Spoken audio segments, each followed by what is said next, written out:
Shalom, selamat berjumpa kembali dalam Renungan Harian Toraya edisi Rabu 10 September 2025.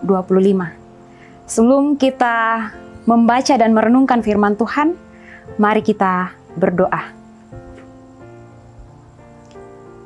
Kami bersyukur kepadamu Tuhan untuk kehidupan yang Tuhan masih anugerahkan kepada kami sekalian.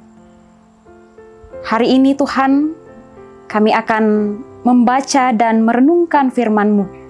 Sebelum kami membaca dan merenungkan firman-Mu, kami senantiasa memohon petunjuk-Mu lewat tuntunan Roh Kudus yang akan memberikan kami hikmat dan pengertian, sehingga kami dimampukan untuk memahami kebenaran firman-Mu. Berfirmanlah kepada kami sekalian ya Allah, dalam nama Tuhan Yesus kami berdoa. Amin. Pembacaan kita pada hari ini dari Injil Lukas pasal 18 ayatnya yang ke-18 sampai 27. Beginilah firman Tuhan. Ada seorang pemimpin bertanya kepada Yesus, katanya, "Guru yang baik, apa yang harus aku perbuat untuk memperoleh hidup yang kekal?" Jawab Yesus, "Mengapa kau katakan aku baik? Tak seorang pun yang baik selain daripada Allah saja. Engkau tentu mengetahui segala perintah Allah.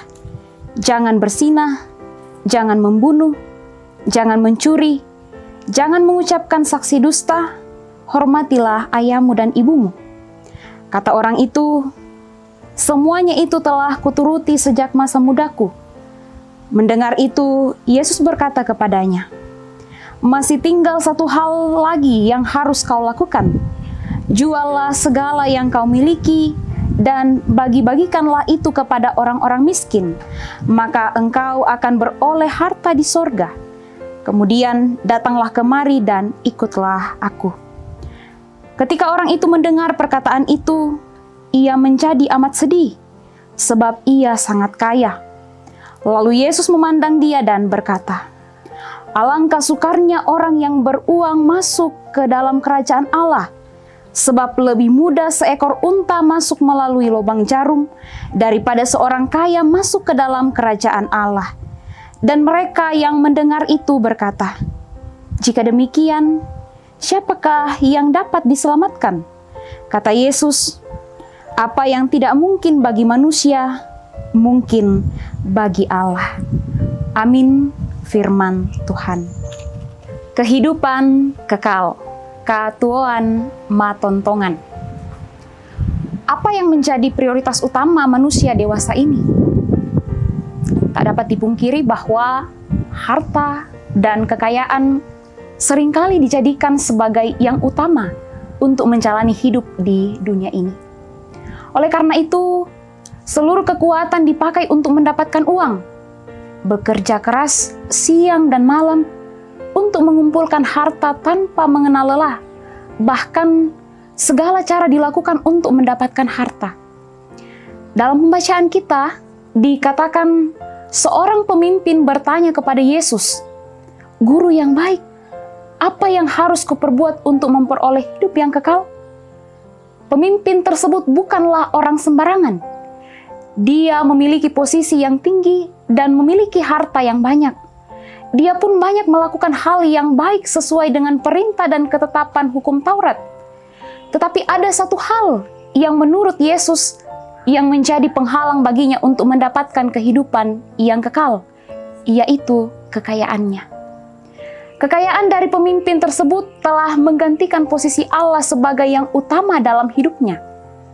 Yesus mau menyatakan bahwa meskipun seluruh ketetapan hukum Taurat telah dilaksanakan, semuanya itu belum cukup untuk mendapatkan kehidupan yang kekal. Keselamatan bukanlah hasil usaha manusia, tetapi hasil iman yang menyerahkan segalanya kepada Allah, di mana Allah yang harus menjadi pemimpin untuk pribadi kita. Kegagalan dari sang pemimpin itu bukanlah terletak pada kekayaannya. Yesus tidak membenci kekayaan. Yang ia benci adalah ketika orang tersebut lebih mengasihi harta dan kekayaannya daripada Tuhan. Keselamatan bukan soal berapa banyak yang telah kita lakukan, tetapi apakah kita rela mempersembahkan segalanya demi Yesus. Hidup kita tidak terletak pada apa yang kita miliki, tetapi kepada kasih karunia Tuhan di dalam Yesus Kristus. Amin. Mari kita berdoa. Kami bersyukur kepadamu Tuhan, hari ini boleh membaca dan merenungkan firman-Mu. Ya Roh Kudus, kiranya Engkau memampukan kami untuk senantiasa melakukannya dalam kehidupan kami sekalian. Teruslah berkati kehidupan kami. Ini doa kami, dalam nama Tuhan Yesus kami berdoa. Amin.